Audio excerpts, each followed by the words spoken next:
দিন দিন ঠান্ডা বেড়েই চলেছে, আর হঠাৎ করেই শুরু হয়েছে তুষারপাত। বনের সমস্ত পাখিরা ঠান্ডায় কাঁপছিল। মাম্মা, আমার অনেক ঠান্ডা লাগছে। আমার শীতের পোশাকও নেই। আমি কি করব? তুমি কিছু একটা ব্যবস্থা করো।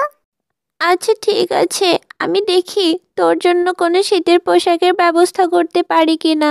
একটু কষ্ট কর, আমি এখনই আসছি। এরপর টুনি পোশাক খোঁজার জন্য চলে যায় তোতার কাছে। তোতা ভাইয়া, তোমার কাছে কি শীতের কোনো পোশাক আছে? তোতা ভাইয়া, তোমার কাছে কি পুরনো কোনো শীতের পোশাক আছে? টুনি, আমার কাছে তো একটা শাল ছিল, কিন্তু সেটা আমার ভাগ্নি এসে নিয়ে গেছে। এখন তো আমার কাছে আর কোনো পোশাক নেই। তার কাছে পোশাক না পেয়ে নিরাশ হয়ে টুনি চলে যায় তার বুড়িমার কাছে। বুড়িমা, তোমার কাছে কি পুরনো শীতের কোনো পোশাক আছে? থাকলে আমাকে দাও, আমার মেয়েটা খুব কষ্ট করছে। না রে টুনি, আমার কাছে তো কোনো পোশাক নেই, তবে পাশের বাড়ি মিঠু, ওর কাছে থাকতে পারে। আমি গিয়ে দেখছি, তুই এখানে দাঁড়া। এরপর বুড়িমা পোশাক নিতে ছোট মিঠুর কাছে চলে যায়। ছোট মিঠু, তোমার কাছে কি কোনো পুরনো পোশাক আছে? থাকলে তুমি আমাকে সেটা দিয়ে দাও। টুনি এসেছে আমার কাছে, ওর মেয়েটা শীতে খুব কষ্ট করছে। হ্যাঁ বুড়িমা, আছে। তুমি দাঁড়াও, আমি নিয়ে আসছি। এরপর ছোট মিঠু তার এক গাদা কাপড় চোপড় একটা ব্যাগ ভর্তি করে বুড়িমাকে দিয়ে দেয়। বুড়িমা, এই নাও, এখানে আমার কিছু পুরনো আর ছেঁড়া পোশাক আছে। তুমি টুনিকে বলো এগুলো সেলাই করে ওর মেয়েকে দিতে। ঠিক আছে ছোট মিঠু, আমি টুনিকে বলবো, আর ও ওর মেয়েকে সেলাই করে দিবে। তুমি চিন্তা করো না। এখন তাহলে আসি, টুনি নিশ্চয়ই আমার জন্য অপেক্ষা করছে।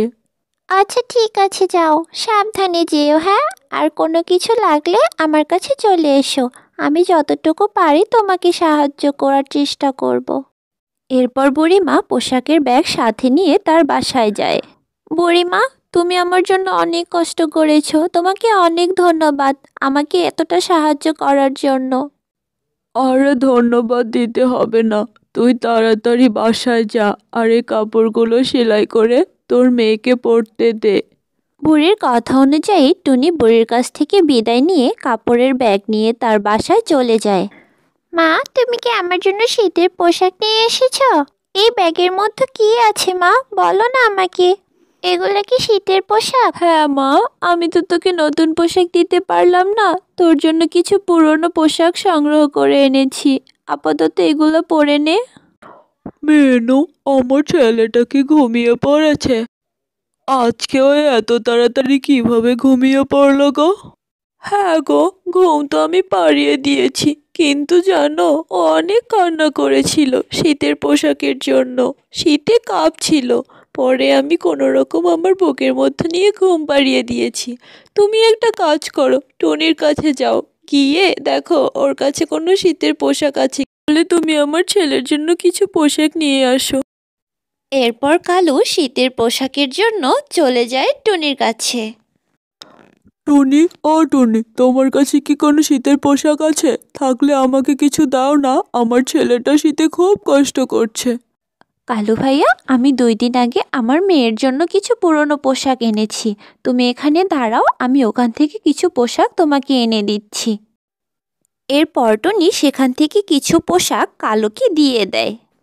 টুনি, তুমি সত্যিই খুব ভালো, তুমি আমার অনেক বড় উপকার করলে, নইলে আমার ছেলেটা ঠান্ডায় মরেই যেত। এভাবে বলো না, আমরা পাখিরাই তো একে অপরের বিপদে সাহায্য করব।